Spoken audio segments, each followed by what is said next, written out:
Bienvenidos de vuelta a esta sección sin nombre. El día de hoy nos acompaña el doctor Jesús Sánchez. Él es médico cirujano y partero, egresado de la UNAL. Y aparte de eso, UNAL. ¿Cómo no importa? Autónoma de Nuevo León. Universidad Autónoma de Nuevo León, la mejor universidad del país. Y aparte de eso, hizo medicina familiar. Chuy, ¿dónde hiciste medicina familiar? En la unidad de medicina familiar número 7, avalada por la UDEM de Monterrey. Universidad de Monterrey. Así es. El día de hoy vamos a generarle y platicar acerca de qué es la docencia para él, porque actualmente Chuy es su profesor titular en la Facultad de Medicina de... La Universidad Autónoma de Coahuila, Escuela de Medicina Unidad Norte. Así es. Muy bien, entonces estamos con los de siempre, ya los conocen, el doctor César, a mi izquierda, a mi muy derecha, el doctor Guillermo. Y pues bueno, pues vamos a darle. A ver, échenle. A ver, entonces, como ya mencionó David, Chuy es un compañero médico, también médico familiar, que actualmente se dedica a la docencia.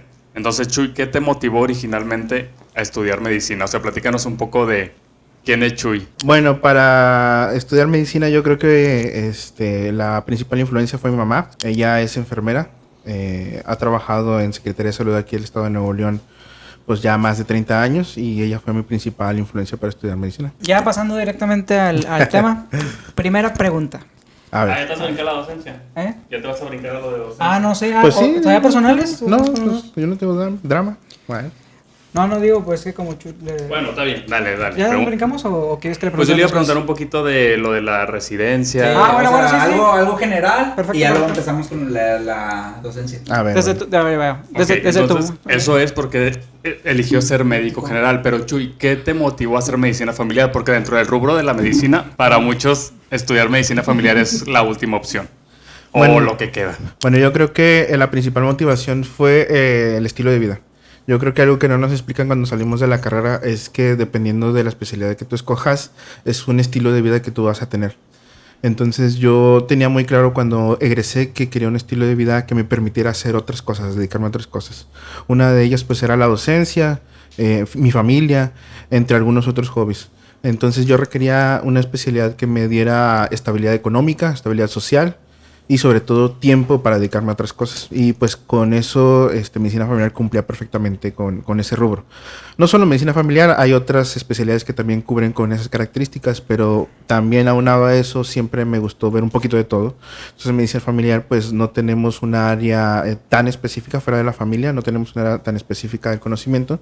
Entonces vemos pues de todo en mi consulta, niños, adultos, mujeres, embarazadas. Y algo que a lo mejor se va a preguntar mucha gente y nos puedes explicar. Ajá. ¿Cuál es la diferencia entre un médico general y un médico familiar? Primero que nada, pues la especialización en sí. El médico familiar estudia a la familia. A veces eso suena muy ambiguo, pero el estudio de la familia es en base a bases científicas. Se analiza una familia como un sistema, sus diferentes componentes, sus subcomponentes, sus interacciones y de esa manera se detecta si hay algún problema en la interacción familiar o en la comunicación familiar que desemboque en un problema de salud. En medicina familiar estudiamos mucho el hecho de que muchas enfermedades biológicas parten de malas interacciones o problemas sociales dentro de la familia. Entonces, eso es lo que nosotros estudiamos en específico, la familia. Ahora, si me preguntas si esto realmente se lleva a la práctica en a la hora de trabajarlo, pues en el medio público no. En el instituto no llevamos a cabo este tipo de trabajo. Sin embargo, en el medio privado sí se puede trabajar con familias, sí se puede trabajar esto que es específico de la medicina familiar. Otra diferencia muy grande que hay con el médico general es el enfoque. El enfoque que tenemos a la hora de estudiar los casos, que es un enfoque de riesgo, en el cual nosotros nos dedicamos específicamente a detectar factores de riesgo de nuestros pacientes y tratar de evitar posibles enfermedades que pueda tener después. ¿De acuerdo? Yo les digo a mis alumnos que la medicina familiar es una especialidad de pacientes sanos. Tú puedes tener un paciente que aparentemente está sano y va a tu consulta y tú como médico familiar, ese paciente no te puede salir en blanco. Tienes que hacer alguna pesquisa correspondiente a su edad, vacunación, prevención de accidentes, prevención de enfermedades metabólicas, o sea, un chorro de cosas que se puede hacer con el paciente sano. Entonces el médico familiar es especialista en el paciente sano. Tú como paciente sano, si un día tú dices, yo quiero ver cómo estoy, quiero hacer un chequeo para ver cuáles son mis factores de riesgo, a qué le tengo que poner atención, debo ir con el médico familiar. Eso es algo que hablábamos antes en un episodio pasado, que la medicina aquí o la percepción de mucha gente es que es curativa, cuando en realidad el enfoque debería irse más hacia lo preventivo. ¿Cómo consideras el cambio en cuanto al sector público y el sector privado, sobre todo en tu especialidad? O sea, ¿qué pudieras tú mejorar o qué pudieras considerar como diferente en cómo se maneja en el sector público y en el sector privado? Pues primero que nada el tiempo, porque por ejemplo nosotros cuando hacemos un trabajo con familias, que así se llama lo que nosotros hacemos específicamente en medicina familiar, nuestra primera entrevista con la familia, o al menos con el caso pista de la familia, debe ser de menos una hora y media, ¿de acuerdo?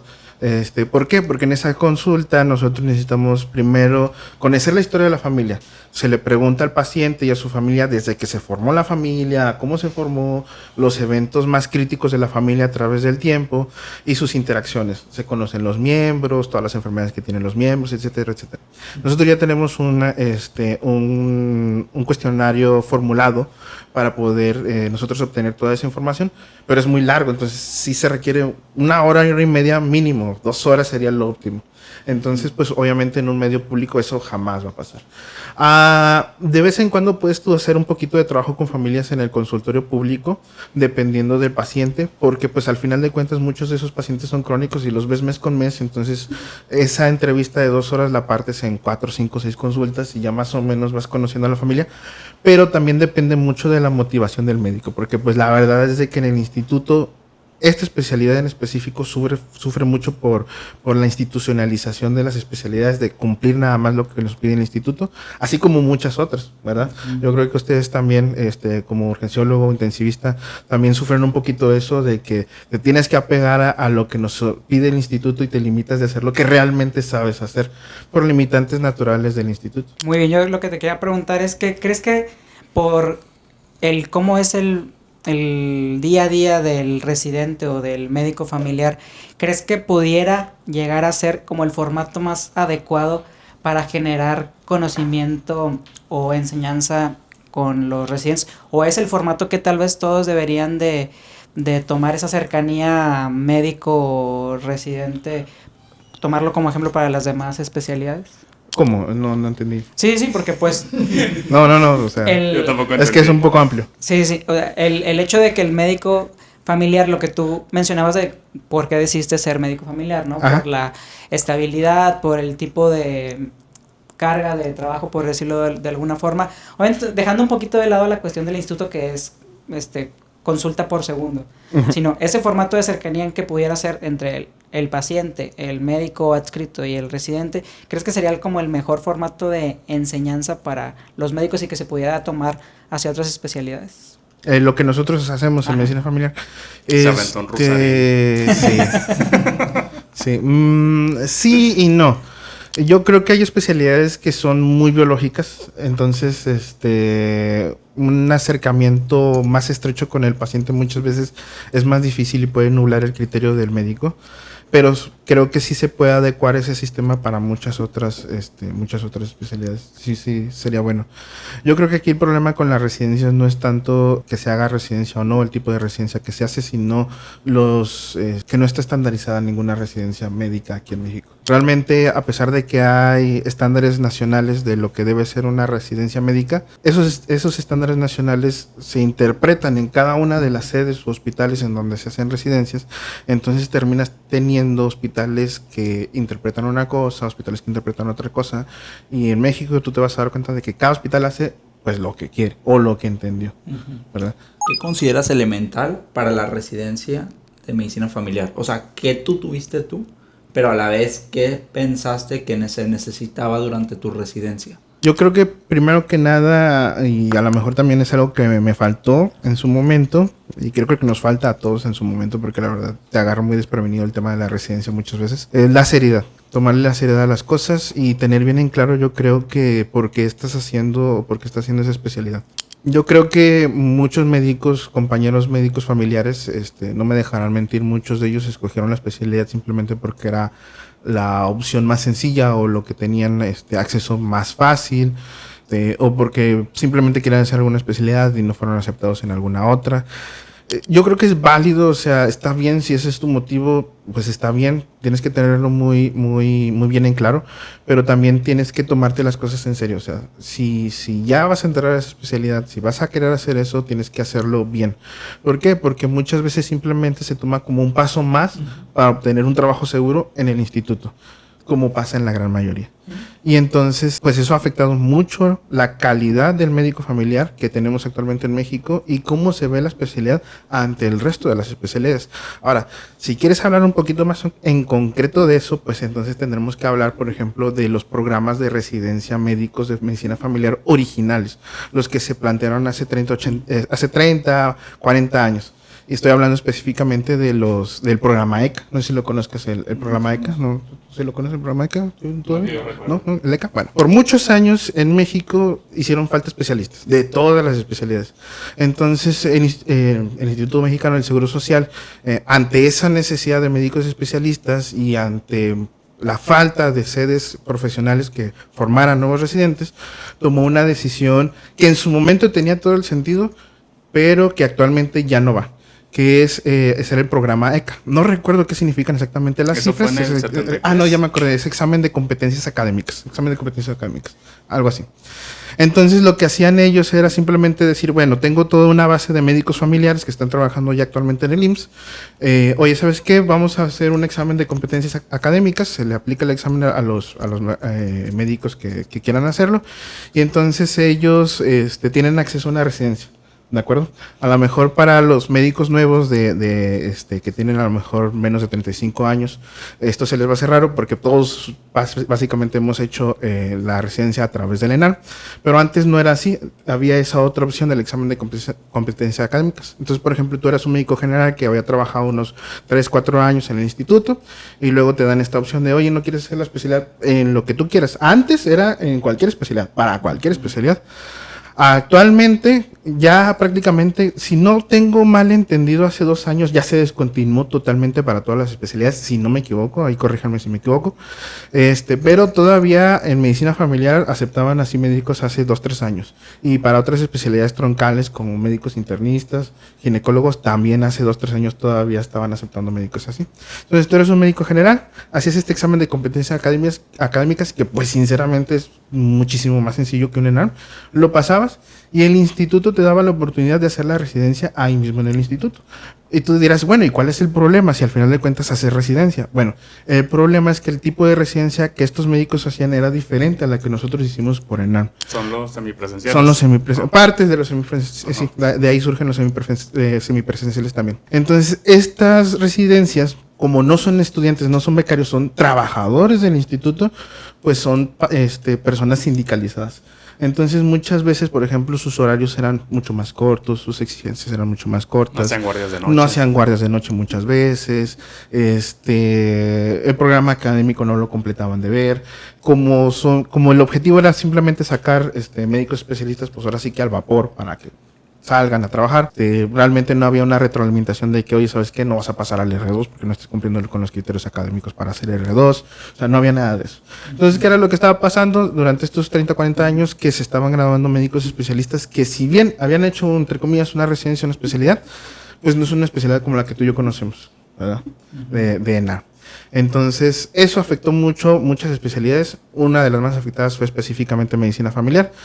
¿Por qué? Porque en estos cursos simplemente los enseñaban a ver lo administrativo del IMSS. Cumplías con lo administrativo del IMSS y punto. Entonces, todo lo que nosotros veníamos hablando al principio de la plática de la familia, los factores de riesgo, cómo eres especialista en pacientes sanos, se queda muy en el aire. Claro, siempre hay casos en los que hay médicos que hicieron la residencia mediante el ECA y son excelentes médicos familiares. Pero la verdad es que la gran mayoría, muchos, pues no lo son. No yo personalmente, ahorita que ejerzo y que tengo compañeros, tanto ECA como UNAM, yo veo una clara diferencia entre uno y otro, la verdad, en calidad de atención. De ese último punto que tocaste, yo quisiera hacer otra pregunta. ¿Qué tan de acuerdo o en desacuerdo, parece pregunta de examen, ¿no? De la escuela?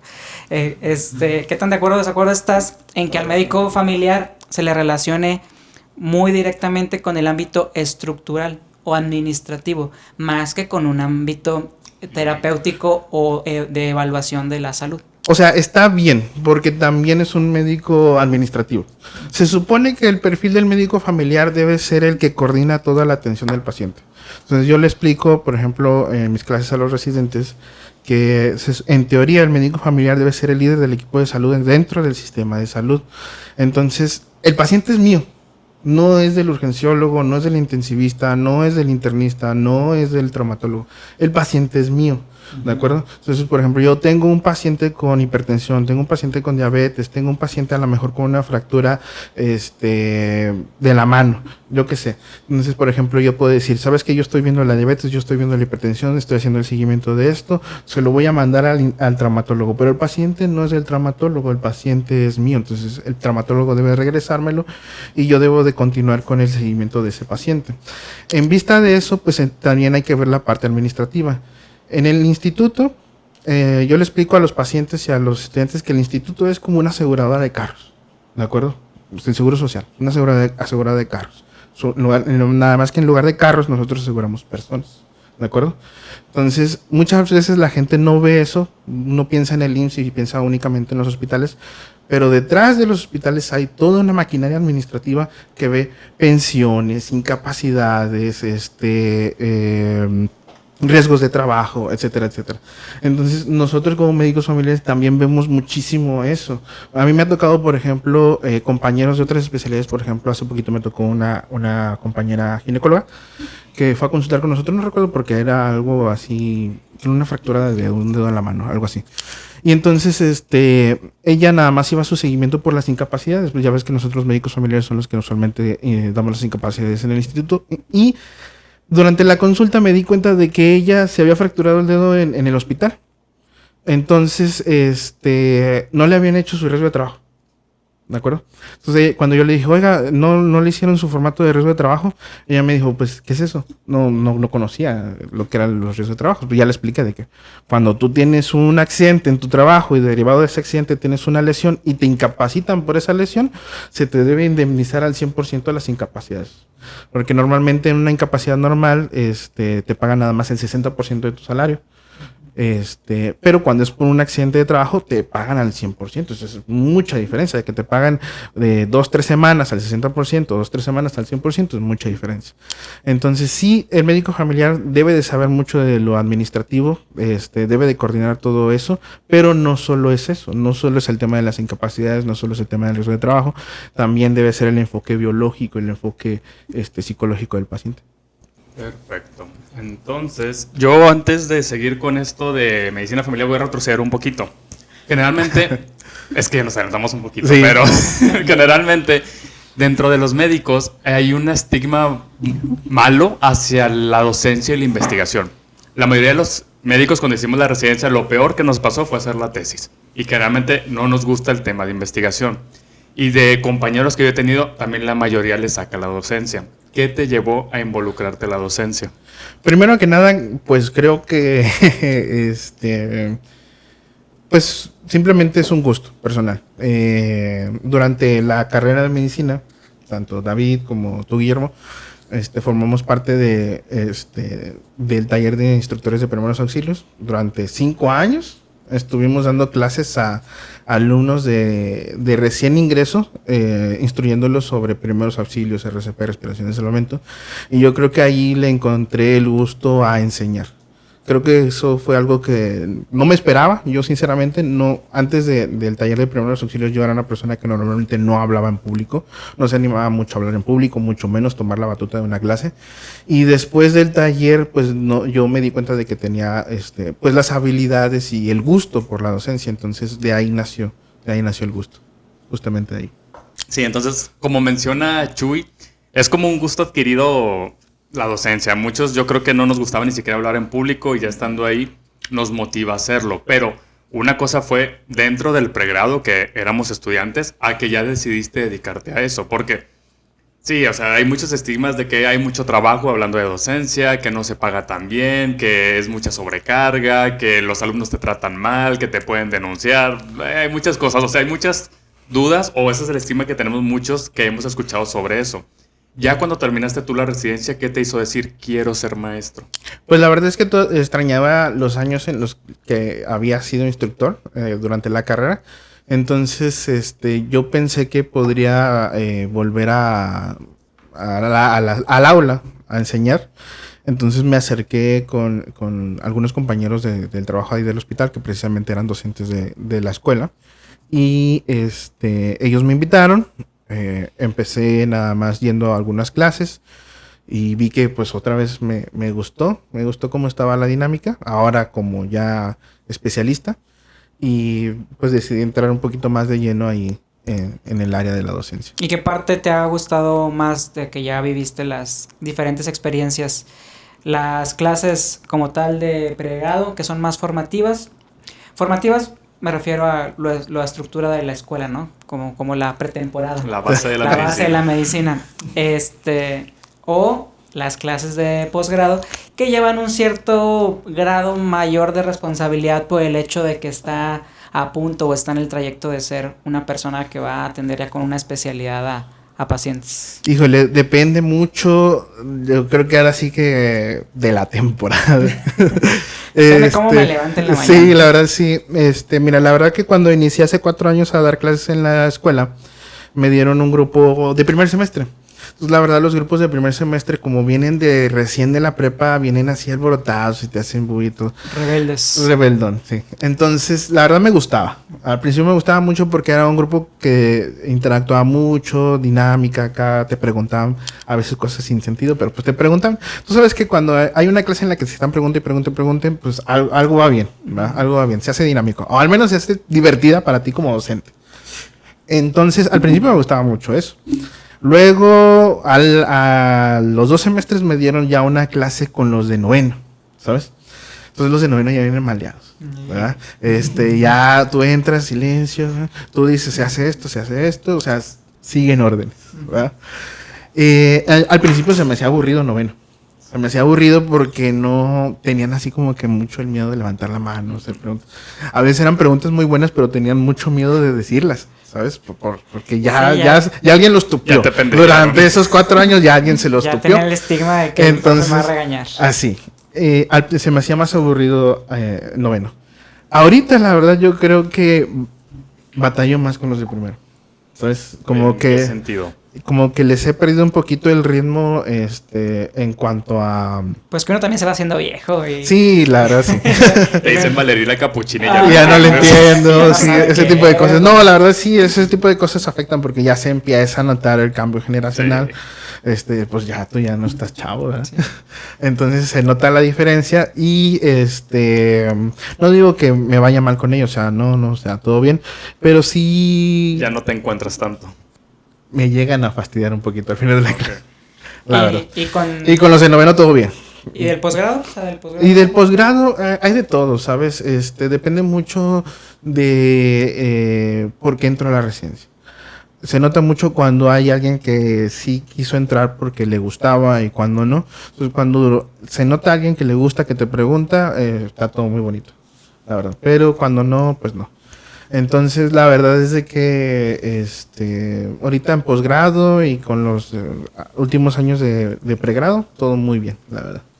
O aplicas en posgrado aplicas la de que aquí va a aprender el que quiera. El que quiera y el que no quiera. El que no pasa nada. ¿Y qué desafíos has visto como docente? O sea, ya ves que dicen mucho de que es que las generaciones de ahora ya vienen más desmadrosas o que no estudian tanto.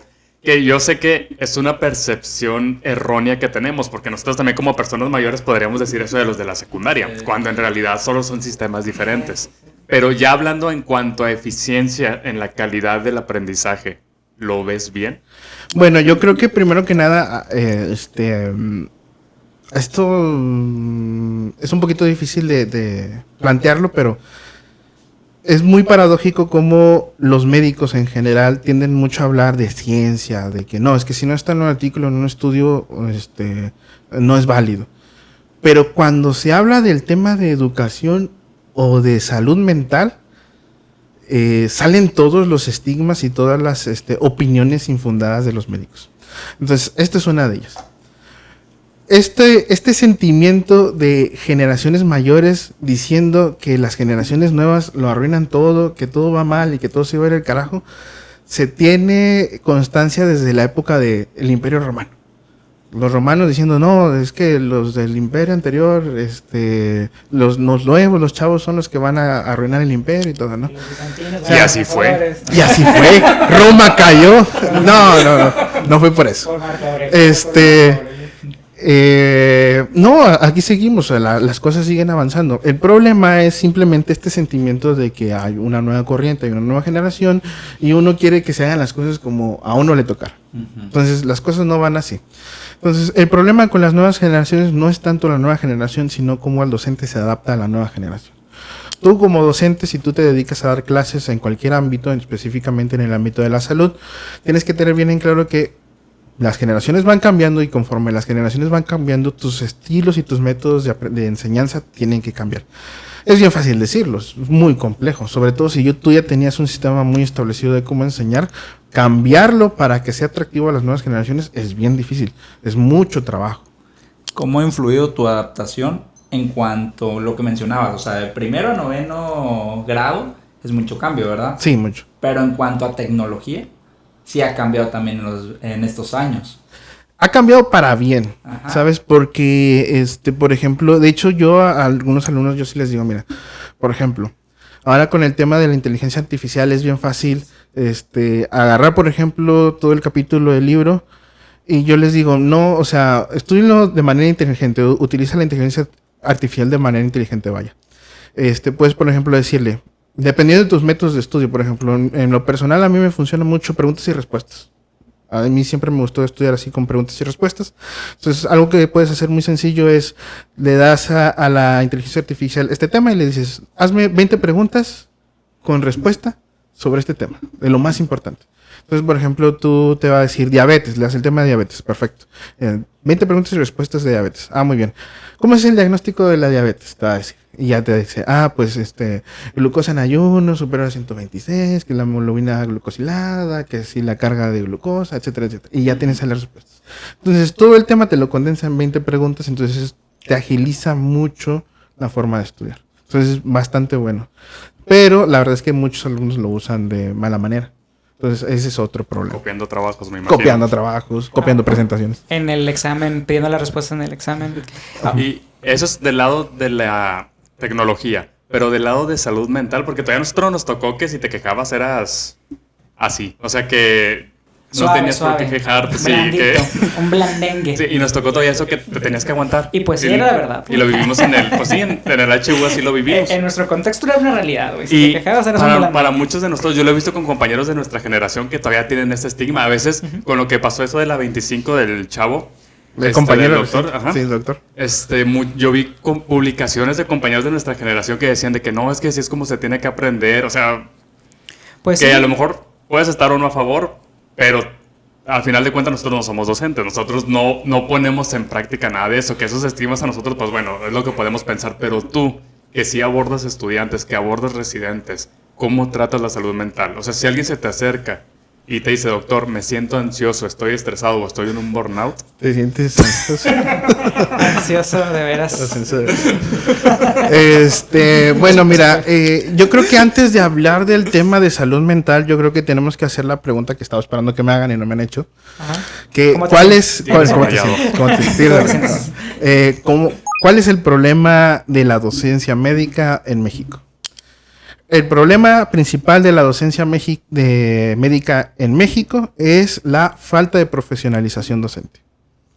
La profesionalización docente es el estudio de la docencia, ¿de acuerdo? Entonces, nosotros en medicina tenemos mucho ese concepto, de hecho algunos maestros durante la carrera nos lo llegaron a decir, no, es que tú como médico eres un maestro natural, tú debes de saber transmitir tus conocimientos y todo eso. Y no es cierto. La verdad es que no. Para poder ser docente, para poder transmitir tus conocimientos, necesitas entrenarte en eso. Es una nueva arte, una nueva habilidad que tú tienes que desarrollar.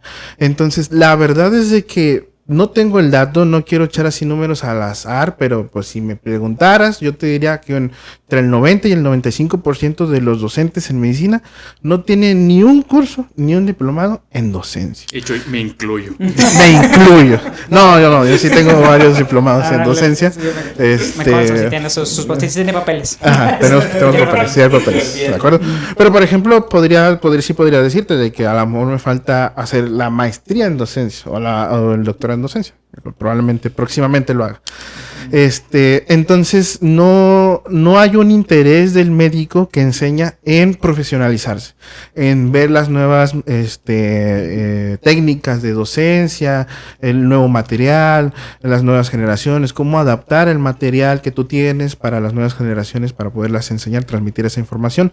Eso no se hace. Aquí en México no hay un interés real de los médicos en hacer eso. Pero es como dices, la gente está acostumbrada a soy clínico, soy oftalmólogo, voy a se enseñar enseña solo así como a mí me enseñaron y así. Sí. Eso es una enseñanza ahora sí de Aprendida, de rebosamiento y luego tú la quieres implementar. sí, 100%, es como de un oficio. O sea, ¿cómo aprendes tú un oficio de carpintería? Y incluso dentro de esos oficios ya las tendencias nuevas son de que hayan cursos profesionales de cómo debe ser la carpintería, cómo debe ser la albañilería y todo eso. Y en la medicina todavía estamos haciendo lo mismo. ¿Sabes? Es esa enseñanza de generación en generación de a mí me enseñaron así, te toca enseñarte así. O sea, ese ciclo es el que se debe de romper. Los maestros decían, la enseñanza es de residente a residente. Y sí. Sí, ¿no? O sea, vaya, sí, es lo que nos Sí, decían, ¿no? estoy a favor. Sí, pero no, es lo que nos estamos a decían. favor, pero Sí, era lo que ¿no? nos decían los maestros. No hay una profesionalización docente. Entonces, como no hay una profesionalización docente, cuando llega un alumno contigo y te dice, doctor, me ha pasado, la verdad es que estoy pensando en terminar con mi vida. ¿Qué haces? ¿Sabes? ¿Cuáles son los protocolos que tienes que activar? ¿A quién le tienes que decir? ¿Con quién debes de canalizar al alumno? ¿De acuerdo? La mayoría de docentes desconocen eso. ¿De acuerdo? Entonces, por ejemplo, no sé qué fue lo que pasó exactamente en el caso del compañero residente de hace poquito que se hizo famoso de la Clínica 25, pero muy seguramente hay algo de eso. ¿De acuerdo? Muy seguramente los jefes de educación, sus docentes, incluso los doctores adscritos que estuvieron a cargo de este alumno, estoy muy seguro, podría apostar, que no tienen ningún tipo de formación docente. Ojo, no estoy diciendo que sean malos especialistas, ni malos médicos. No tiene nada que ver ser buen especialista o ser un buen médico con ser un buen docente. No es lo mismo. Entonces, ese es el problema que yo veo, ¿de acuerdo? Muy probablemente todos estos docentes que tuvo, seguramente ninguno tiene ningún curso de docencia. Entonces, cuando el alumno viene y te presenta problemas de aprendizaje o algún problema social o mental, si tú no estás preparado para recibir ese problema y actuar en consecuencia, lo que vas a hacer es simplemente rechazarlo o ignorarlo, como pasa en la gran mayoría de los casos. Entonces, ese es el problema ahorita con la salud mental, que se desestima, se ignora, no importa, ¿sabes qué? Si tú sufriste, si yo sufrí, tú sufres también, si yo lo pasé, tú lo tienes que pasar también, y la cosa no es así. La cosa no es así. Y hay demasiados estudios que nos indican que las cosas no son así. O sea, esto no es nada más una opinión, no es algo que se le ocurrió al doctor Sánchez, es algo que ya está estudiado. Es tan simple y sencillo como la cuestión de las horas de sueño. O sea, ya hay demasiados estudios que te dicen que una persona después de 24 horas de estar despierta de manera continua no es funcional. Ni para aprender, ni para ejercer, ni para hacer absolutamente nada. Entonces, ¿por qué tenemos todavía residentes en posguardia en el hospital? ¿Por qué todavía tienen clases todavía a las 10, 11, 12 de la mañana después de haber estado todo un turno de 24 horas en el hospital trabajando? ¿Por qué todavía tienen clases? Y todavía esperas que te respondan la pregunta que le estás haciendo de manera correcta y como tú quieres, porque muchas veces te responden la pregunta correcta. No, es que no es la bibliografía que yo te había dicho, no es como yo lo quería. Guardado. O para mañana otra clase. ¿A qué horas va a dormir? O sea, yo por ejemplo cuando hago mis clases, dependiendo del nivel, pero por ejemplo a veces doy clases también a compañeros médicos de especialidad. Entonces, cuando yo doy cursos o clases a compañeros médicos, trato de hacer la mejor clase posible. Entonces, para hacer una clase de esas, de un tema chiquito, yo creo que me lleva por lo menos unas 6-7 horas. Me tengo que sentar unas 6-7 horas, 3 horas un día, otras 3 horas otro día, para poder hacer la clase. Entonces, si este alumno, si este residente sale a las 2, 3 de la tarde y todavía se tiene que chutar mínimo otras 3, 4 horas de hacer clase, de estudiarla, ¿a qué horas quieres que duerma? ¿A qué horas quieres que se desarrolle como persona? Y aquí es donde viene la filosofía, las diferentes filosofías de lo que es el ser humano, qué es lo que debe ser el ser humano. En lo personal me gusta mucho una que es lo de la determinación humana, que dice que para que un ser humano pueda ser pleno, necesita 3 cosas. Uno, ser reconocido por su colega o su comunidad. 2, hacer algo que le guste y que sienta que sirve a su comunidad. Y 3, hacer algo que le permita ser él mismo. ¿De acuerdo? Entonces, durante 3 años, 3 años mínimo, a veces son 5, 6, 7 años, privamos a estos médicos, que ya son médicos, de estas 3 cosas fundamentales para que se sientan como personas auténticas. Entonces, ¿qué es lo que pasa? Creamos profesionales, médicos especialistas, sin ningún tipo de formación humana. Entonces, luego ya pasa lo que vemos que pasa en las noticias. Ahorita que estás como docente, ¿te ha tocado ver casos de violencia? Vaya, como los que reportan, de que un residente te platica que un doctor fue hostil con él, que le habló de cierta forma. Sí, o sea, si los he visto, sí, un chorro. O sea, que te lo hayan platicado. Sí. Y en esos casos, ¿qué se hace haces? o qué no se hace? Bueno, o sea, pues podemos partir de lo Digo, que no se está llorando. de lo que se debe de hacer. señora. Se debe partir de lo que se debe de hacer, de lo que en teoría se debe de hacer y de lo que se hace. Son 3 cosas diferentes. Por ejemplo, si me preguntas, a lo mejor un caso muy concreto de, ¿sabes qué? Por ejemplo, me ha pasado. Doctor, ¿sabes qué? Falleció mi papá. Pues quiero salir a ver, primero pues acompañar a mi familia, al funeral, ese tipo de cosas. Y luego, pues obviamente tiene que pasar su periodo de duelo. En lo personal, yo creo que lo que se debe hacer es primero pues tener la calidad humana de acompañar a esa persona que acaba de sufrir una pérdida, de acuerdo, no hacerlo sufrir más, no estresarlo más, darle las facilidades para que se pueda retirar del servicio sin ningún tipo de problema, sin ningún tipo de consecuencia, por un tiempo razonable. ¿Cuánto es un tiempo razonable para un duelo? Híjole, es bien difícil de decirlo, porque por ejemplo, hay duelos que duran 6 meses, hay duelos que duran 1 año. A lo mejor un periodo razonable para regresar al trabajo podrían ser de 3 a 4 semanas. Desde mi punto de vista, ¿de acuerdo? Ahora, institucionalmente, ¿qué es lo que pasa cuando un residente sufre una pérdida como estas? Se le dan 3 días para que vaya pues al funeral y regrese a jalar. Okay. A jalar. Ahora, muchas veces pasa que se le hacen de emoción un par de días en lo que se arregla la cuestión administrativa y luego ya se va. Me ha tocado casos en los que médicos se pierden el funeral de su papá, se pierden el funeral de X familiar, en lo que están esperando que les den el permiso de salir. Okay. Estamos enfocados mucho en la productividad, pero no tanto en el ámbito social ni emocional que está pasando en la persona. No, y la verdad es de que las estrategias que se están implementando actualmente no sirven de nada. Porque cada 3, 4 meses le mandan al residente una encuesta de, por ejemplo, de burnout. Ahí va la encuesta de burnout. Son 200 preguntas de, oye, ¿estás cansado? Oye, el trabajo que estoy haciendo es excesivo. Y el residente, sí. ¿Quieres hacerte? Sí. Oye, ¿con qué te vas a hacer? No, pues con el historial. Bueno, ya, listo, la mandaste. Ya se cumplió, listo. A lo mucho que he llegado a ver es de que lo manden al departamento de psicología, tiene 1 o 2 sesiones y ya te lo regresan a jalar. ¿Quién las califica? O sea, ¿o quién las ve? O sea, ¿quién es el que evalúa las encuestas? Bueno, quien evalúa las encuestas en teoría es el departamento de CEPETIMS, que es un departamento especializado que se encarga de ver la salud tanto física y mental, tanto de trabajadores como de personal becario dentro del instituto. Entonces, ellos hacen las evaluaciones tanto físicas como mentales de los médicos que trabajan y de los becarios que están en el instituto. Entonces, ellos aplican esas encuestas y luego en la retroalimentación ellos dan sus recomendaciones. Por ejemplo, no sé si les ha pasado que una vez al año en sus clínicas les mandan a hablar de que, oye, mijo, ven a pesarte, ven a checarte la glucosa en ayuno y todo, y ya te checan y todo de que, saliste alto en el azúcar, mijo, te recomendamos que comas frutas y verduras. Y hasta ahí llega la recomendación, ¿verdad? Entonces, ellos hacen eso. Ahora, si me preguntas, ¿hacen un mal trabajo? Hacen lo que pueden. somos muchos trabajadores, somos muchos becarios, no les dan suficiente personal, suficiente presupuesto para darle seguimiento. Entonces ellos tienen que implementar este tipo de estrategias masivas, por ejemplo, en las encuestas, para medio detectar o hacer una pesquisa de quién tiene algún problema y si se puede hacer algo o no.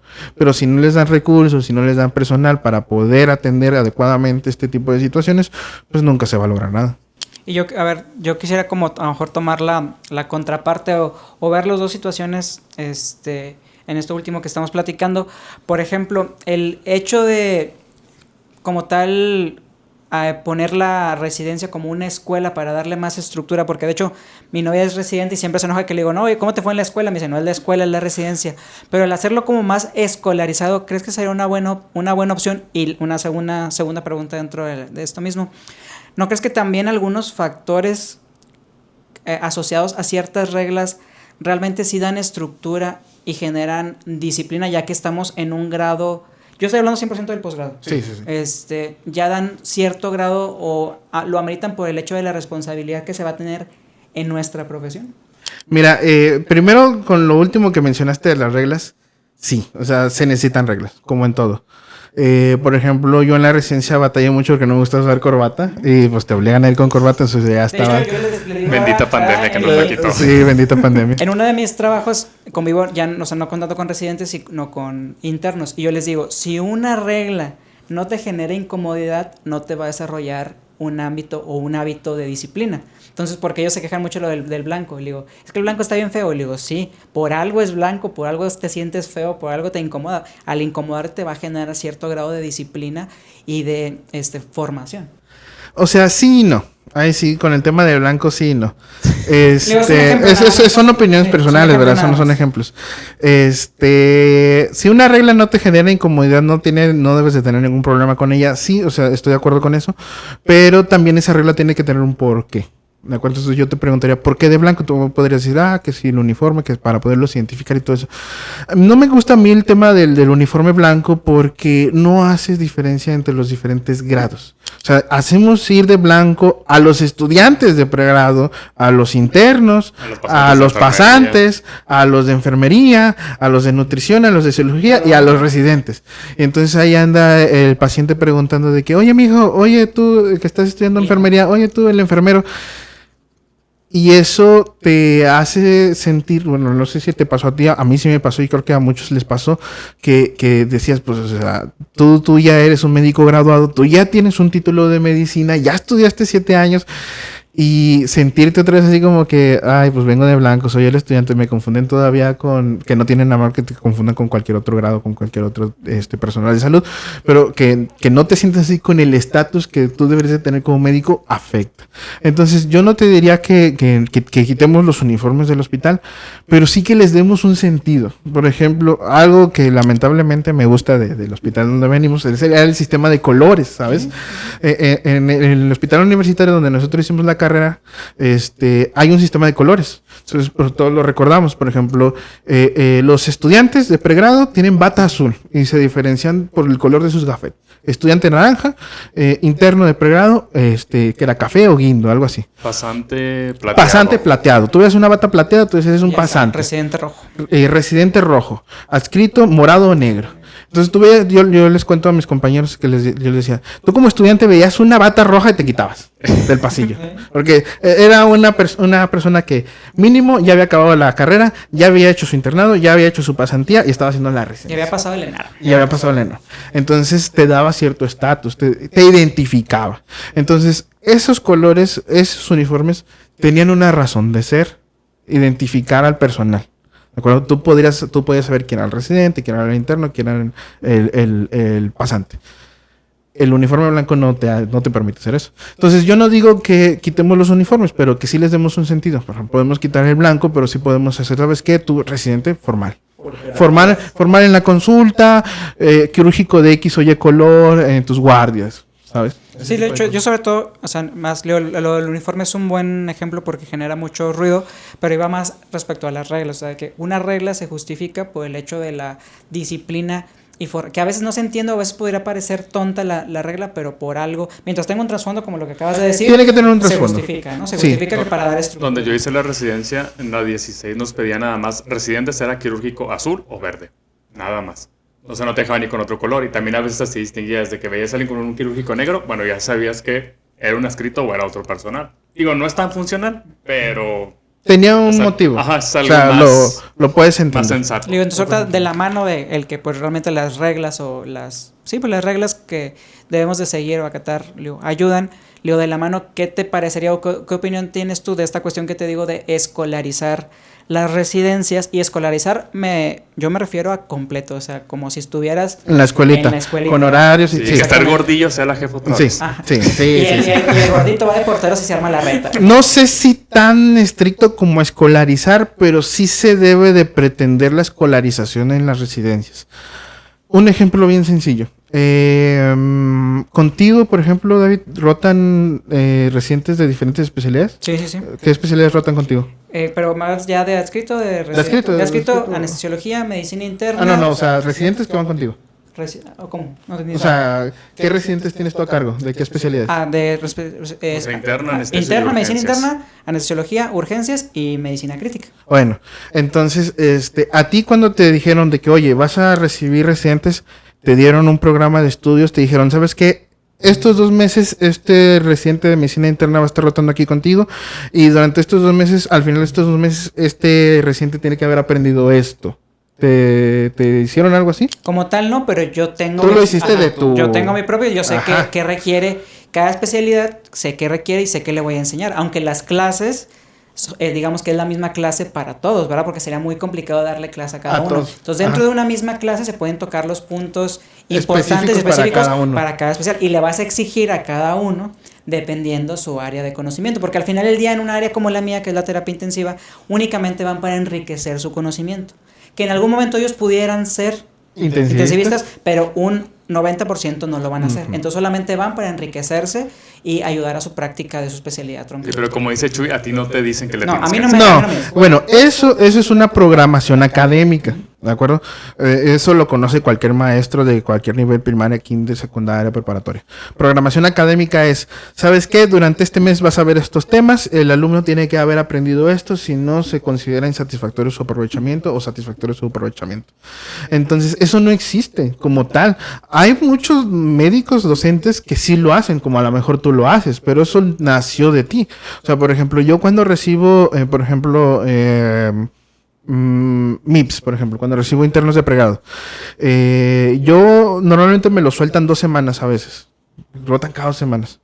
Entonces, yo ahí en el servicio que estoy, que es un servicio de urgencias, atención médica continua, entonces mi plan es que aprendan 1 a explorar, por ejemplo, abdomen. 2, que sepan qué hacer, por ejemplo, en emergencias hipertensivas, manejo de la hiperglicemia aguda y el manejo de las gastroenteritis e infecciones respiratorias agudas. Eso es lo que quiero que aprendan. Ya si nos toca un caso de dar maniobras de RCP, si nos toca intubar, si nos toca atender un parto, que a veces atendemos partos, si nos toca atender mordeduras de perro y lo podemos ver, lo podemos aprender, es un extra. Pero para mí, en esas 2 semanas, lo que tienen que aprender son esas cosas. Entonces, eso yo lo hago de manera personal, ¿verdad? Pero no es algo generalizado. O sea, no hay un comité de médicos que digan, ¿sabes qué? Si el alumno rota por la consulta, por ejemplo, de medicina familiar 1 mes, durante este mes el médico que lo reciba le debe de enseñar estas cosas.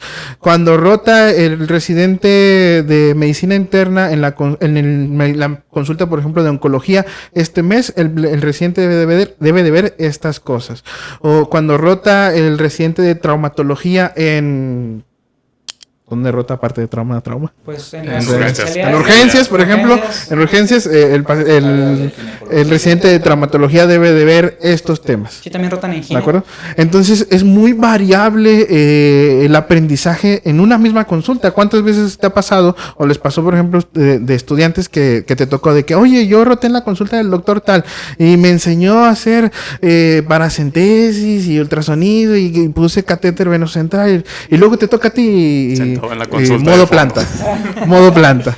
¿Cuántas veces te tocó eso? Oye, pero es que también las calificaciones en las residencias son bien ambiguas. O sea, te dan un formatito, una hojita cuadriculada y es por percepción del docente. Que te dice, el residente tuvo predisposición de aprender, el residente... Es muy subjetivo todavía. Sí, las evaluaciones Realmente, son muy es que subjetivas. Una calificación tiende a ser subjetiva. Es imposible evaluar de forma concreta el desarrollo de una persona. Por eso a mí me gusta más la cuestión de aprobado o no aprobado. Pero también el aprobado o no aprobado te lleva, o sea, lo concluyes con cierta palomeando. Pero mira, ¿no? En cuanto a eso de que es subjetivo una calificación, sí, siempre vas a tener algo de subjetivo en una calificación. El problema es que tú, como docente, debes de estar entrenado para que esa subjetividad que tú tienes a la hora de calificar sea lo más objetiva posible. Vaya el contraste. Entonces, muchas personas, digo, esto pues, es algo que se tiene que decir. En los hospitales y en las escuelas de medicina hay muchas personas que no tienen la capacidad de ser docente. Que no, es más, no ni siquiera que no tengan la capacidad. No deberían de tener personas a su cargo. Así, no deberían, no tienen la inteligencia emocional ni las habilidades para tratar con otras personas. Me ha tocado. Se me vinieron a la cabeza muchos nombres. Me ha tocado, sí, o sea, todo es una realidad, es una realidad. Yo creo que si nos están escuchando médicos, residentes o especialistas, seguramente se acordaron de alguien. De 3 mínimo de 3. Sí, o sea, por ejemplo, hay médicos adscritos que si no haces las cosas de como él quiere, aunque las cosas se hagan bien, si no hiciste las cosas como él quiere, te guarda a mí me ha tocado, por ejemplo, situaciones en las de que no, ya no le voy a hablar. No hizo las cosas como yo quería, ya no le voy a hablar, ya, que él haga o se vaya allá donde quiera y no importa. O sea, con todo respeto, entiendo que a lo mejor el alumno no hizo las cosas como tú querías o a lo mejor no cumplió con lo que debía, pero esa es la forma en la que se expresa un profesional de la salud que tiene al menos 10, 12 años de estudios académicos universitarios en el lomo. O sea, ese es el nivel de inteligencia emocional que tienes. O sea, si me preguntas, no debes de recibir residentes.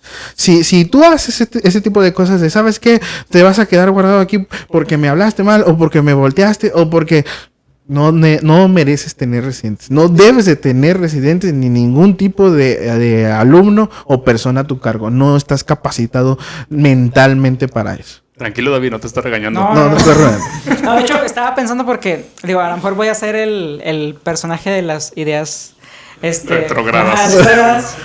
Pero con todo esto que acabas de mencionar y muchos temas de los que ya hablamos, igual tú ser, digamos, nuestro exponente en cuanto más cercano a la educación, porque pues sí, todos como residentes en algún momento fungimos como un maestro, por decirlo de alguna manera. Pero ¿no crees que la idiosincrasia latinoamericana pudiera ser una barrera para un sistema adecuado de ese equilibrio entre el maestro y el estudiante? ¿No crees que hay demasiada demanda del estudiante hacia el maestro, no tomando en cuenta lo complicado que representa ser profesor?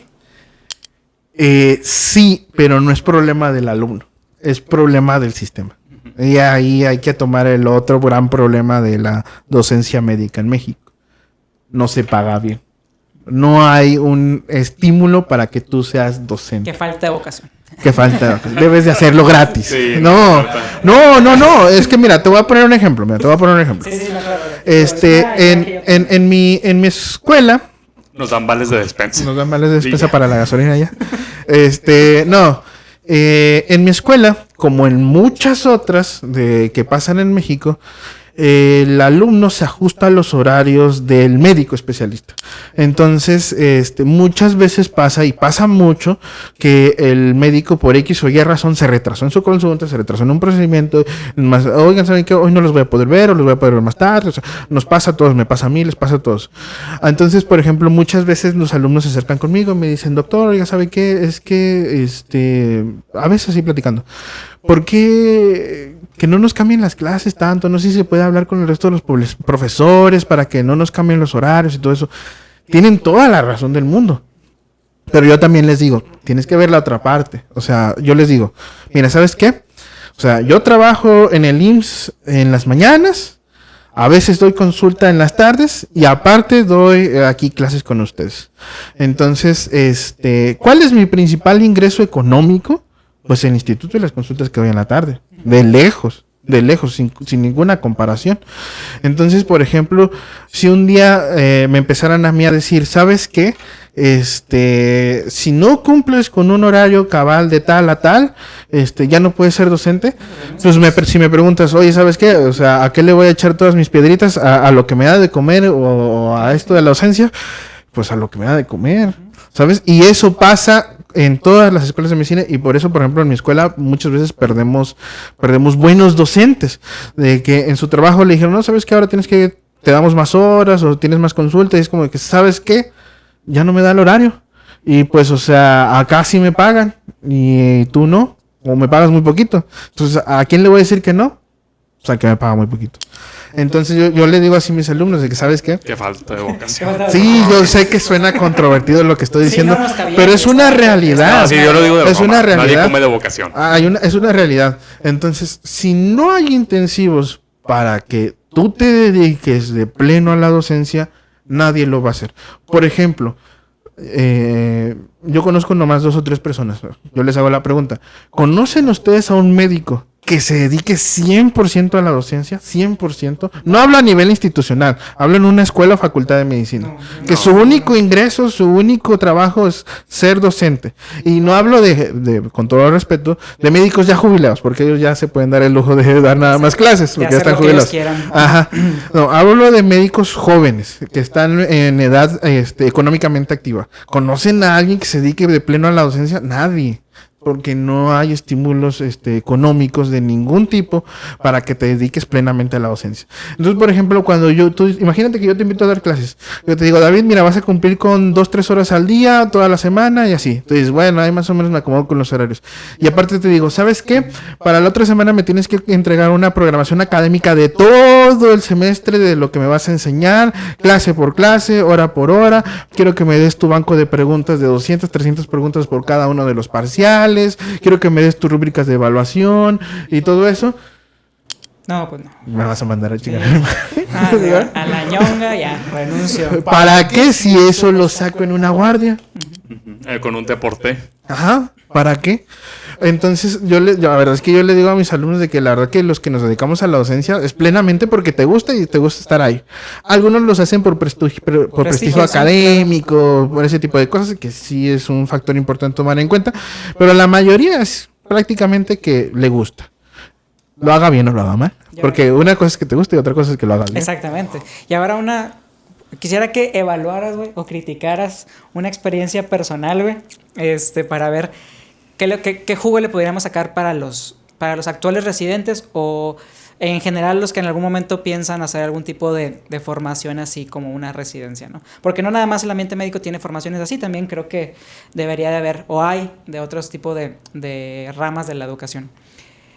Nosotros, bueno, yo hablo justificamos a veces, sobre todo en el área de urgencias, yo creo que César pudiera estar de acuerdo, o en medicina intensiva, que hay luego ciertos... Como nota personal, los tengo bien odiados como maestros ustedes, porque hijos de la chingada, hombre, sacan todo lo peor a veces, pero bueno, ese es otro tema. En esas áreas ese es otro tema. Hay muchos traumados, eso concuerdo, pero... Me incluyo. No, yo me domé muy bien, la verdad. Mis respetos para mí mismo, mis respetos para mí mismo, güey. ¿Cómo me alivianan? Nosotros, güey, en este ámbito, güey, luego aparecen ciertos personajes, güey, que son los famosos adscritosaurios, o no tan adscritosaurios, pero son personajes. O sea, personajes me refiero a que son reconocidos por conocimientos o por hechos muy específicos. Te tienes la suerte de encontrarte con ellos y uno con el afán de aprender y que al final del día es mi opinión personal, sí aprendí, sí le saqué provecho en encontrarme o poder estar en un mismo lugar con ese tipo de personajes, pero tienen la contraparte de que no te tratan nada bien, que tienen métodos muy antiguos o muy poco profesionales, que te hablan mal, que te ofenden, que te pueden ridiculizar. Pero yo al final del día de experimentar todas estas situaciones, obviamente también poniendo mi parte, preparándome lo mejor posible para el momento que convives o estás con esos personajes, sacarles provecho.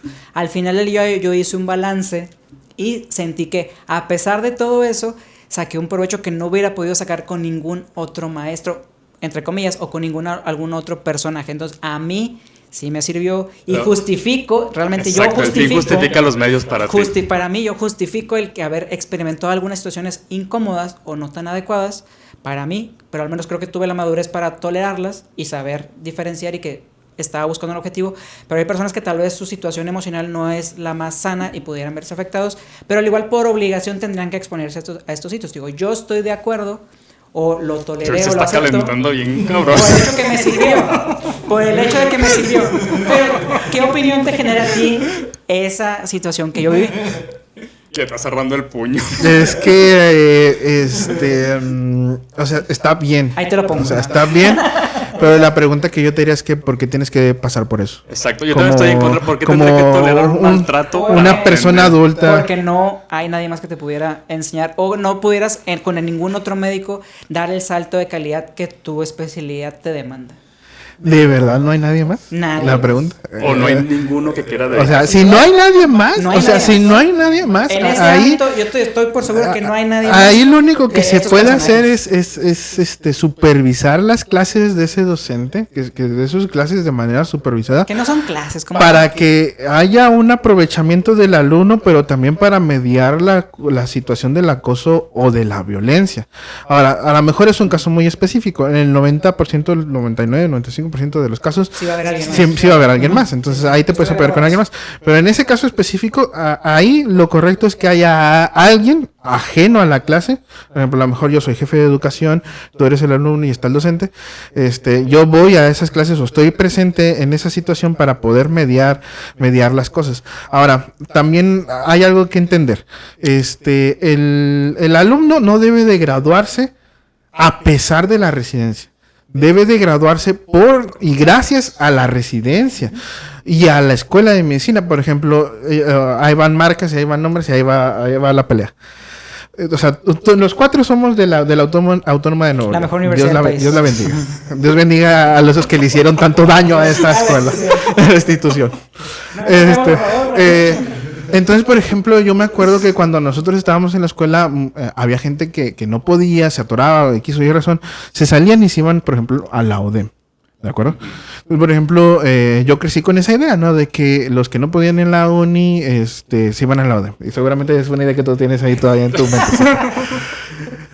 Los quiero mucho también a los de la AUDEM. Y fíjate que ahora que cuando hice la residencia de la UDEM y estuve en contacto con académicos y con médicos internistas médicos internos de la UDEM, pasantes de la UDEM y todo, me di cuenta de que no, porque muchos en medicina en la Autónoma de Nuevo León dicen de que no, es que allá sí pueden porque allá es más fácil.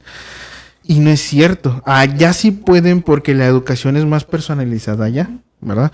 La educación es más personalizada allá, grupos más pequeños, se les apoya en métodos de estudio y ese tipo de cosas. Herramientas digitales. Ajá, que tiene una base de datos que espero que no me lo quiten por decir esto, pero todavía tengo acceso a la base de datos de la UDEM, Dios la bendiga, porque es ahí donde leo y saco los artículos desde ahí. Lo que quieras, ahí está. Ahí está, sí, lo que quieras. Que en la uni no tuvimos, en la Autónoma de Nuevo León no tuvimos. O sea, tú tienes un problema de que, oye, no entiendo este tema, y si no lo agarraste en la clase, a menos de que te lleves bien con los que sí le entendieron, se acabó. Y no sé en la UDEM, pero al menos también el problema que yo siempre vi ahí es que las clases las dábamos nosotros, en muchas materias. Y mira, ahí voy a decir algo. No está mal que el alumno dé la clase, pero debe de ser supervisada y guiada por el docente. Si el alumno no está cumpliendo con lo que se debe de ver en esa clase, o sea, perdóname la mala palabra, pero ¿qué es esa mamada de no? Ya, se da por vista la clase y nos vamos todos a la verga? O sea, es una reverenda mamada. Que al menos en pregrado, cuando son estudiantes, hago que el estudiante dé la clase para que se dé estructura. En el posgrado, se supone que el que sabe soy yo. Entonces, en posgrado yo siempre doy mis clases. Yo siempre hago y doy mis clases. Ajá, está bien, puedes hacerlo así, puedes dar tu completamente clases, puedes asignarle algunos temas, pero debe de ser guiado. O sea, por ejemplo, a mí me pasa en la escuela, en pregrado, que usualmente, por ejemplo, en Infecto, que es la clase que doy en noveno. La mitad del semestre yo les digo, la mitad del semestre yo lo doy yo. Quiero que tomen de ejemplo mis clases y a partir de ahí yo les reparto nada más una clase al semestre a ellos. Entonces, sí me ha pasado alumnos que llevan clases deficientes, completamente Sin deficientes. miedo, bien pedorra. Ajá, sí, feas. Y entonces, pues ahí lo que toca es humillarlos. hasta que llore y se salga de la clase solo. No, o sea, ahí lo que toca es, si la información que vas a ver en esa clase, tú no se las dices, tienes que ser consciente de que a lo mejor esos pobres estudiantes, por no decir esos pobres diablos, no lo van a volver a ver. Nadie más se los va a volver a ver. Porque ¿cuántas veces te pasó a ti a lo mejor ya en un contexto de pasante o incluso de residente que te decían, eso lo debiste de haber visto? Y tú te quedas pensando, pues ¿cuándo? Nunca lo vimos. O a lo mejor falté esa clase. A lo mejor, no sé. Pero pasa mucho. Entonces, por ejemplo, si el alumno te dice, no sé, la verdad no lo vi, y tú no se lo dices, tú no lo sacas de su miseria, a lo mejor tú vas a decir, no, es que yo espero que como persona adulto profesional, él solito se vaya a su casa y lo lea. Sí, está bien que lo esperes, está muy bien, pero si tú no lo sacas de su miseria en ese momento, va a haber gente que no va a salir de su miseria. ¿Y qué es lo que va a pasar? Que simplemente va a ir pasando, aprobando, y va a ser una persona, un profesional de la salud deficiente. Va a tener vacíos en su Va a tener huecos del conocimiento que nunca va a poder subsanar. Y ya no se alcanzan. Ajá. Entonces, por ejemplo, yo aprendí haciendo esa comparación muy específica entre la Universidad Autónoma de Nuevo León y la UDEM, que las dos tienen sus cositas. Más la uni. Arriba la uni, va a decir. Arriba la uni. Yo creo que una buena escuela o una buena residencia es capaz de agarrar un mal alumno, un mal residente y convertirlo, ahora sí que como quien dice, en una persona de bien.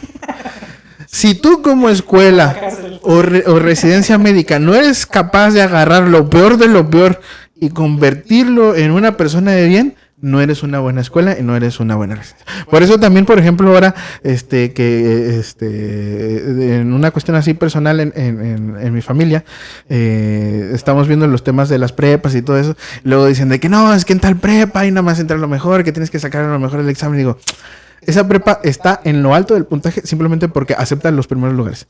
Si no aceptaran nada más los primeros lugares, o sea, sería una prepa igual que todas las demás, porque no tiene nada especial, la verdad. Entonces, ese es un sesgo del conocimiento y ese es un sesgo de la formación académica que te dice, no, es que en tal hospital es la mejor educación en medicina crítica. Pues sí, nada más acepta 2 o 3 de los mejores. Y si no eres de esos 2 o 3 de los mejores, no te acepta. Entonces, si ya eras bueno desde antes, lo más probable es que termines siendo muy bueno. Y, no, es que de ahí egresan excelentes especialistas. Pues sí, mamón, o sea, estás agarrando las mejores manzanas. O sea, agarra acá al barrio y transfórmalo. Ahí sí yo te digo, mis respetos. El Carlos Sánchez, el MacGregor, el Carlos Sánchez MacGregor. No quería decir nombres, pero bueno, ya que lo mencionas. Estás hablando de Carlos MacGregor Sánchez Navarro. Somos lo mejor de lo mejor en medicina de urgencias. Ante Cofepris, güey. Yo entiendo el concepto de tratar de que el examen, de que tener los mejores promedios y todo eso, pero sesga mucho, porque entonces si yo soy una residencia que por X o Y razón nadie me quiere porque estoy en la punta del orto, no sé, en Baja California, no tengo nada. Baja California está en la punta del orto. Pues de aquí sí, güey. Vete en carro a La Paz a ver cuántas horas haces. Por poner un ejemplo que está muy lejos, a lo mejor es una muy buena residencia, pero como geográficamente estás lejos y a nadie le interesa ir, ¿quién va a terminar llegándote? Pues los últimos, los que no pudieron escoger donde querían, a lo mejor en la Ciudad de México, en Guadalajara, en Monterrey, no les alcanzó para eso y se van a tener que ir contigo. ¿De acuerdo? Entonces siempre vas a hacer como que, es la residencia o la sede que acepta así a los peorcitos. Y a lo mejor eres muy buena residencia, a lo mejor es muy buena residencia. Un buen campo, pero pues, o sea, son otras situaciones, otro contexto lo que realmente te está afectando. A lo mejor, por ejemplo, muchos se dicen, no, es que las mejores hospitales y escuelas están en la Ciudad de México, o en Guadalajara, o en Monterrey. Pues claro sí, pues son las únicas 3 ciudades que hay en México, la verdad. La demanda existe. Con todo el respeto, ya. De ahí en lo demás. Si para la fiesta del pueblo, de la ciudad, hacen una cabalgata, es pueblo. Con todo respeto. No importa cuántos millones de habitantes tengas, si hacen cabalgata una vez al año, es pueblo. ¿De acuerdo? Así es. Checan a dónde se va a jugar el mundial, ¿verdad? Checan dónde se va a jugar el mundial. Entonces, pues sí, o sea, obviamente ahí vas a tener las mejores, porque ahí los mejores van a querer quedarse ahí, porque es donde tienen un contexto social mejor, porque tú dices, oye, pues si yo soy el primer lugar de generación, ¿qué voy a ir a hacer al cerro? Si puedo quedarme aquí en la ciudad con mi familia, con todas las facilidades de que me da la propia ciudad. Entonces, también hay que tener eso en contexto. Y pregunta rápida para ir terminando, ¿medicina o educación basada en competencias o... A mí que me gusta más la segunda, que te voy a decir, o medicina basada en resolución de problemas? En resolución de problemas, definitivamente. Vamos de acuerdo. Espérame, ahí quiero expandirme un poco. En 14 años estamos de ahí acuerdo. quiero expandirme un poquito. En mi escuela, en la Escuela de Medicina Unidad Norte de la Universidad Autónoma de Coahuila, como nosotros estamos ubicados en Piedras Negras, que es una ciudad, con cabalgatas. que justamente acaba de haber una y se murió un caballo. Todo bien random, sí, no, Manchester United. ¿Y tú qué hiciste? Nada, yo no estaba ahí. Pero bueno, es un lugar pequeño, entonces no hay muchos médicos que se interesen en la docencia. Entonces pasa algo muy interesante ahí que a lo mejor a ti, por ejemplo, se te va a hacer raro. Por ejemplo, a lo mejor me habrás escuchado decir, no, yo doy, por ejemplo, la clase de infecto y a ti se te va a hacer raro de que porque la clase de infecto la estás dando tú como médico familiar. Digo, a lo mejor no es como que no puedas, pero sería mejor un infectólogo, ¿verdad? Ok, vale. Nosotros, por ejemplo, en la Autónoma de Nuevo León nos educamos así. Que en las consultas de las diferentes especialidades nos las daba el especialista de esa cada especialidad. Entonces, está bien y está mal a la vez por este tema de la profesionalización académica. ¿Qué pasaba muchas veces en nuestra escuela? Que muchas veces el especialista te exigía más allá de las competencias que deberías de tener o lo que deberías de cumplir como médico general. Por ejemplo, rotabas, no sé, en la especialidad de cirugía y a lo mejor te preguntaban, oye, ¿cuál es el manejo quirúrgico o cuál es el abordaje quirúrgico de X o Y patología? Y yo te pregunto, ¿y yo como médico general para qué ocupo saber eso?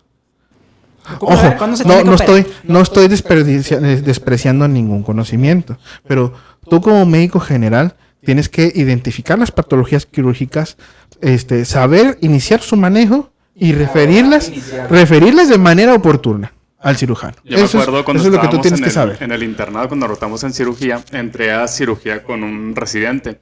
Y estaba la persona abierta, era la primera perra cirugía a la que entraba, nunca había visto un cuerpo abierto. Y me dice, descríbeme todo lo que ves. O sea, dime todos los músculos y todo lo que estamos viendo aquí y búsqueme tal vaso. No mames. O sea, yo veía milanesas. Voy llegando, espérate, cabrón. Entonces, fíjate, pasaba mucho eso. Entonces, uno, te sentías como un pendejo. Dos, te quedabas con más dudas que respuestas. ¿De acuerdo? Y yo por eso lo digo así, sin ningún temor de ofender a nadie. Si se ofende, me vale madre. La mayoría de las escuelas de medicina en México no entrenan médicos generales. Entrenan, quiero ser residente. Sí.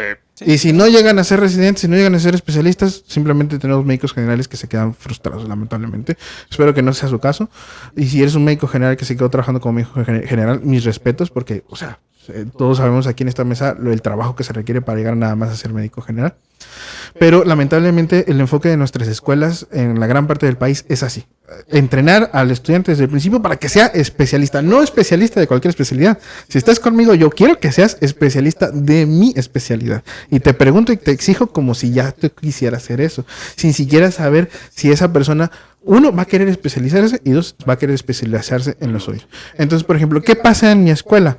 En mi escuela, muchas veces por esta falta de docentes, hay muchos médicos familiares que damos clases de diferentes cosas. Incluso hay médicos de otras especialidades. Por ejemplo, tenemos un doctor, no voy a decir su nombre, pero que es nefrólogo, que da clases, por ejemplo, de medicina interna o de cardio, cosas así, que a lo mejor no es su especialidad, pero obviamente es un tema que domina y puede dar sin ningún tipo de problemas. Entonces, por ejemplo, cuando a mí me dieron el primer semestre la materia de infectología, yo dije, no soy infectólogo. O sea, sí te puedo enseñar cosas, pero no soy infectólogo. ¿Qué es lo que debo de hacer? Entonces, pensándolo un par de días, dije, ya encontré como que el enfoque que yo quería darle. Yo dije, ¿sabes qué? Yo no quiero en esta materia que el alumno vaya a ser un wannabe infectólogo. Yo quiero que en esta materia el alumno aprenda lo necesario como médico general para enfrentarse a las principales enfermedades infecciosas de nuestro país. Entonces, por ejemplo, yo desde el principio en la clase les digo, ¿saben qué? O sea, yo no quiero que me describan mecanismos de acción de los antibióticos, ese tipo de cosas. Las partes de la bacteria. No. O sea, sí, a veces digo, ¿lo podemos mencionar para enriquecer la clase? Por supuesto que sí, pero no me interesa eso. Yo quiero que sepas revisar el paciente, detectar síntomas, hagas la exploración física, que me des un diagnóstico y que me propongas el tratamiento, no el de segunda, tercera, cuarta, quinta línea, con el de primera línea. ¿De acuerdo? Yo les digo, por ejemplo, en la clase de enfermedades respiratorias agudas, es viral, o sea, no des antibiótico. Con que te vayas de esta clase aprendiendo cuándo sí, cuándo no dar antibiótico, con eso ya me voy de nalgas. ¿De acuerdo? Pero eso no deja billete, papá, eso no deja billete. Entonces, yo creo que ese es otro gran problema de la educación médica, de que tú, si te vas a parar, independientemente de la especialidad que tengas frente a una aula en pregrado, olvídate de tu especialidad. Estás formando médicos generales. Lo que les vas a enseñar es lo que un médico general necesita saber. Ya si a alguien más le interesa saber un poquito más de tu especialidad y quiere aprender, quiere juntarse contigo, pues enséñalo, no te digo que no. Pero por lo pronto el alumno debe de cumplir con lo que debe saber el médico general, no lo que debe de saber un R1 o un pre-R de interna, de traumatología o de cirugía. Ok, y para cerrar, Chuy, ¿qué le dirías a la gente joven que está pensando estudiar medicina o que piensa hacer una especialidad? No mamar. Yo creo que te tienes que hacer la pregunta de, primero, ¿te gusta? Y dos, ¿es el estilo de vida que quieres? Que muchas veces nos topamos con que no, es que yo sí quería ser urgenciólogo, con todo respeto. Sí, David tiene 18 años, pero se ve bien jodido. Se veía bien jodido. Yo, por ejemplo, yo quería ser urgenciólogo, pero, por ejemplo, ¿cuál es tu estilo de vida, David? O sea, ¿cuántos años tienes? ¿32, 33? 32 años. 32 años. ¿Cuántos años tienes de haber egresado de intensivos, por ejemplo? 2 años y medio. 2 años y medio. Por ejemplo, ¿cuál es tu prototipo de trabajo? ¿Cómo trabajas tú? Pues... Por guardias. Pues sí, por turno. Sí, Por turnos, por guardias. ¿En la priva? Por guardias. En la privada es sin, O sea, ¿cómo estudia normal? Pues mi día normal, tengo mi trabajo nocturno en el instituto, tengo otro trabajo... Claro, en la noche, ¿cuántas veces vas a trabajar, a jalar? 3 días a la semana. 3 días a la semana. ¿Qué días? Martes, jueves, domingo. Martes, jueves y domingo. O sea, esos 3 Fijos. días no duermes en tu casa. No. Sí, Ok, son va. fijos. ¿Y luego qué más? Lo trabajo todo de lunes a viernes en la tarde, ¿Todas las tardes de qué horas a qué horas? de 3 a 8. De 3 a 8. Ajá. Ok. Bueno, yo te ¿Y en la priva? Oye, les paso visita a mis pacientes ya sea en la mañana o en la tarde, dependiendo cuántos tenga, dónde los tenga. ¿Y a la no semana siempre, cuántas veces te hablan en la noche? pues yo creo que a lo mejor unas 3, 4, dependiendo de la cantidad de pacientes. Y no te quieres pichar el pinche hueso, cabrón. O sea, entonces, ¿cuántos días a la semana duermes en tu casa? En mi casa, pues duermo el lunes. Completo. Sí, Sobre completo, toda la me noche refiero completo. que te moleste. Lunes, miércoles y sábado, ¿sí? Si no te hablan. Si no me Si no hablan. te hablan. Y no tengo que ir, porque ves que te hablan, pero no tienes que ir. Bueno, entonces, por ejemplo, ¿a ti te gusta ese estilo de vida? Personalmente, o sea, pregunta sincera. Sí. Sí, pues está bien, o sea, eso es un gusto personal, puedes decirme que sí. Siento que no podría Pero bueno. hacerlo mucho tiempo, pero... De momento estamos bien. Sí. De momento estamos bien. Bueno, entonces, por ejemplo, ahora con ese ejemplo, por ejemplo, seguramente si nos escucha algún estudiante de medicina o algún residente de urgencias que estaba pensando en ser intensivista, se lo pueda pensar, puede decir, ¿sabes qué? Que se haga la pregunta, ¿ese es el estilo de vida que quiero? Va a haber gente que diga, sí, o sea, yo quiero estar trabajando, a mí me gusta mucho este pedo, o sea, quiero andar así como este güey. Ah, va, perfecto, date, derecho. Por ejemplo, yo te puedo decir, o sea, yo trabajo de 7 de la mañana a 1:30. Y ya, De lunes a viernes. de lunes a viernes. Y ya. O sea, yo voy a las clases 2-3 horas en la tarde, horas que varían, ponle tú de 3 a 5, de 3 a 6 a lo mucho, 2-3 días a la semana, y ponle que me sale una consulta por fuera unas 3-4 veces a la semana, ocasionalmente, ponle tú otra hora en la tarde, ¿de acuerdo? Y ya. Yo, por ejemplo, todas las noches duermo en mi casa. Todos los fines de semana estoy en mi casa. ¿De acuerdo? Entonces, por ejemplo, yo cuando escogí medicina familiar específicamente, yo me hice esa pregunta. ¿Qué te gusta y qué estilo de vida quieres? Yo tenía muy en claro el estilo de vida que yo quería, independientemente del dinero, de cualquier otra cosa. Yo quería un cierto estilo de vida. Afortunadamente se me cumplió. Entonces, yo creo que tanto como estudiantes de medicina, como aquellas personas que vayan a querer estudiar de un inicio la carrera de medicina, se tienen que hacer esa pregunta. Busquen ejemplos de médicos, qué es lo que hacen, cómo trabajan, cuál es su estilo de vida, y vean si también no solo les gusta esa rama de la medicina, sino si les gusta ese estilo de vida. Porque, por ejemplo, salen un chorro de estudios. O sea, por ejemplo, no sé si han visto, por ejemplo, esos estudios que dicen, ¿cuántos divorcios por especialidad? Sí, ay, la especialidad más infiel, los cirujanos. Uy, también hay unos de la especialidad más feliz, la especialidad que gana más dinero. ¿Cuáles viven más? Por ejemplo, los urgenciólogos se mueren a los 60, ¿eh? Sí. Entonces, y son más propensos a divorcios y adicciones. Son los que más rápido se nos van. Bueno, estaban en el cuarto lugar, güey, la última. Bueno, entonces, pues, puedes tomarlo en cuenta para decidir si sí o si no. Sí, ¿sabes? Okay. Bueno, perfecto, eso terminamos hoy. Fue un poquito más largo de lo que esperábamos, pero... Es que así... Nada. Así tenía que ser.